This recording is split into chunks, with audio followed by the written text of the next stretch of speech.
आरक्षण जिस समय बहुत ही चर्चा के विषय बना हुआ है। जो देखो वो चर्चा करने पे आ जाता है और विषय यह है कि जो चर्चा करने आ रहे हैं, क्या वो उस आरक्षण के पक्ष में है या विपक्ष में?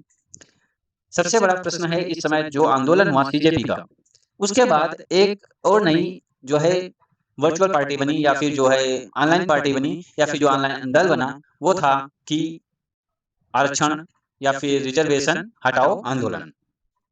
लेकिन सबसे बड़ा प्रश्न यह था कि जो ये मांगा जा रहा है क्या यह उचित है? तो दोनों तरफ से अपने-अपने पक्ष आए। जहाँ पर सवर्ण समाज ने कहा कि मेरी हम लोग योग्य होने के बावजूद भी उस पद या अधिकार को नहीं पा रहे हैं जिसके हम योग्य हैं। वहीं दूसरी तरफ के लोगों ने कहा कि जो आरक्षण हमें मिला है वो संविधान ने दिया है या किसी की दी हुई भीख नहीं है, जिसे हम लौटा दें। और यह उसका परिणाम है जो इतने सालों में शोषण हुआ। लेकिन सबसे बड़ा प्रश्न यह उठता है कि क्या जो आरक्षण जिनको मिला है वो उसका सदुपयोग कर रहे हैं? उन्हें और मिलना चाहिए या नहीं? और जिनको आरक्षण मिल रहा है, क्या वो उसका पूर्ण उपयोग कर पा रहे हैं या फिर उसका दुरुपयोग हो रहा है? या उन लोगों तक आरक्षण पहुँच ही नहीं रहा या वो लोग आरक्षण का लाभ उठा ही नहीं पा रहे जो उस आरक्षण के योग्य हैं, जो जिनके लिए वो रिजर्वेशन ज़रूरी है। हम इन्हीं विषयों पर चर्चा करेंगे। हम थोड़ी देर के लिए मान लेते हैं कि एक बच्चा है जो 1 से 12वीं तक की क्लास में पढ़ रहा है। 2 बच्चे हैं, एक जनरल कैटेगरी का, एक लोअर क्लास का बच्चा। अब यहीं से शुरू हो जाता है 2 अलग-अलग जीवन शैलियों का चरण। जहाँ पर जो अपर क्लास या मिडिल क्लास का बच्चा है वो पढ़ता है प्राइवेट स्कूल में, जहाँ एक निश्चित समय होता है कि कितने बजे तुमको स्कूल जाना है, कितने बजे तुम स्कूल से आओगे, कितनी देर तुमको क्लास में पढ़ना है, उसके बाद कैसे-कैसे पढ़ना है, सिलेबस क्या है और अच्छे से पढ़ाई होती है। वहीं जो लोअर क्लास का बच्चा है वो जाता है गवर्नमेंट स्कूल, जहाँ ना आने का समय ना जाने का समय, वहाँ पर जो टीचर्स हैं वो भी सही से पढ़ाते नहीं हैं। और पढ़ाएँ भी कैसे, क्योंकि सरकार ने उन्हें और भी काम सौंप रखे होते हैं। तो इसमें अगर हम कहें टीचर की गलती है तो बिल्कुल भी नहीं। अगर हम बोलें पूरी गवर्नमेंट की गलती है तो बिल्कुल भी नहीं। अगर हम पूरी बोलें कि उन पेरेंट्स की गलती है तो भी नहीं। क्योंकि इनमें जो गलती है वो सबकी है, क्योंकि गवर्नमेंट उन्हें इतना वर्कलोड देती है कि वो सही से पढ़ा नहीं पाते। वो भी काम चोरी करते हैं कि बच्चों को इतना जब उन्हें समय मिलता है तब भी वो सही से नहीं पढ़ाते। और पेरेंट्स की गलती ये है कि वो अपने बच्चों को भेजते ही नहीं। वहीं जब सवर्ण क्लास और जनरल और ओबीसी के जो मिडिल क्लास के लोग हैं या फिर जनरल के लोग हैं, वो अपने बच्चों को मार-मार के, पीट-पीट के समय पे स्कूल भेजते हैं। भले ही एक वक़्त का खाना कम खाएँ, लेकिन वो उन्हें अच्छे स्कूल में पढ़ाने की कोशिश करते हैं। अब यही जब 12वीं तक का इनकी पढ़ाई पूरी होती है, जैसे-जैसे प्राइवेट कॉलेजेस में, स्कूलों में जैसे-जैसे आपका जो क्लास है वो जैसे बढ़ती है, वैसे-वैसे उनकी फीस भी बढ़ती जाती है। शुरू होता है 200 से 300 आज के समय पे और खत्म होता है 2400 से लेकर 2500 तक। मतलब हर महीने की फीस ₹200 से लेकर ₹300 महीने तक हो सकती है और वहीं पर खत्म होते-होते मतलब 12वीं की फीस 1000 या 1200 से लेकर 2400-2500 प्रति माह तक हो सकती है। साथ में एग्ज़ाम फीस, महँगी-महँगी किताबें और यूनिफ़ॉर्म। वहीं सरकारी स्कूलों में किताबें गवर्नमेंट के द्वारा उपलब्ध कराई जाती हैं और उन्हें जो यूनिफ़ॉर्म है वो भी गवर्नमेंट खुद देती है। टीचर भी अच्छे खासे होते हैं, लेकिन उन मैंने बताया ना कि उनको गवर्नमेंट द्वारा इतना काम दे दिया जाता है कि टीचर सही से पढ़ा नहीं पाता, बच्चे भी सही से स्कूल नहीं जाते हैं और पेरेंट्स भी इस पे कुछ विशेष ध्यान देते नहीं हैं लोअर क्लास के, क्योंकि वो ध्यान देते हैं उस समय पे कि कैसे भी करके जो उनका बच्चा है 200-400 अगर कमा सकता है तो कमाए।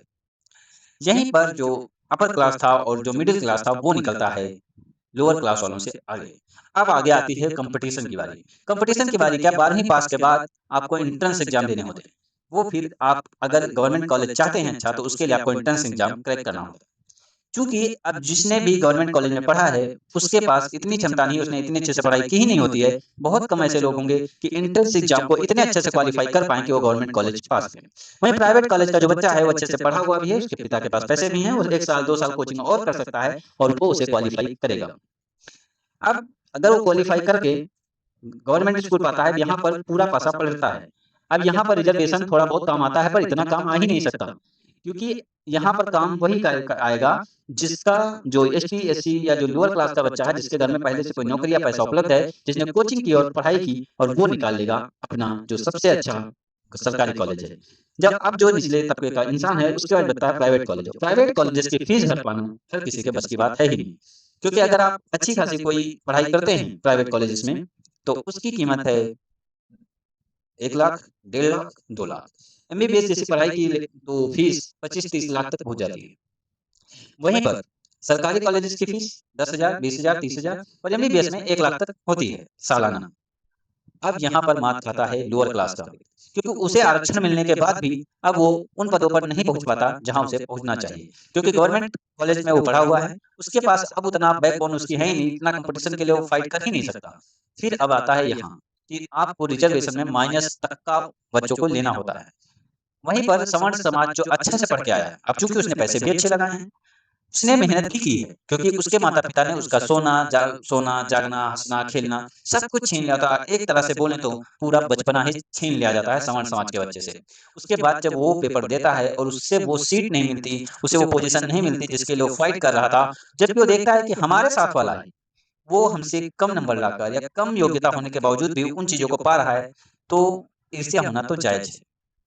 अब यहाँ पर कुछ लोगों की टिप्पणी आई कि सवर्ण समाज को अपनी जाति छोड़ देनी चाहिए। वो अपने आप को ब्राह्मण कहलवाते ही क्यों हैं?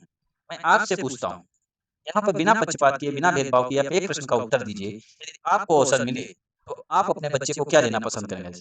सम्मान या अपमान? आपका जवाब होगा सम्मान। तो ब्राह्मण को ये सम्मान मिल रहा है, तो वो अपने बच्चे को क्यों नहीं देना चाहेगा? तो देगा ही। लेकिन निचले स्तर का जो व्यक्ति है, वो ना खुद सम्मान पाना चाहता है, ना तो अपने बच्चों को देना चाहता है, क्योंकि 300 की दिहाड़ी के चक्कर में वो पढ़ाता तक नहीं है। वहीं पर मैंने शुरुआत में ही कहा, सवर्ण समाज का जो बच्चा है, वो पढ़ेगा, एक वक़्त की रोटी कम खाएगा, एक शादी कम अटेंड करेगा, कपड़े एक जोड़ी कम खरीदेगा, लेकिन बच्चे को अपने पढ़ाएगा। यहीं पर वो जीतता है। तो रिज़र्वेशन कैसे होना चाहिए? रिज़र्वेशन होना चाहिए क्लास के आधार पर, या तो मैं कहता हूँ क्लास के आधार पर भी नहीं।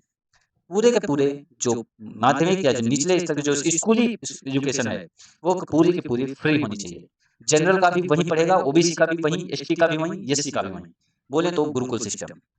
गुरुकुल सिस्टम का मतलब ये नहीं कि यहाँ पे जैसे पहले जनरल का पढ़ता था, जनरल जनरल पढ़ते थे और जनरल के लोग ही पढ़ते थे, ओबीसी, एसटी, एससी के लोग नहीं पढ़ते थे, ऐसा नहीं।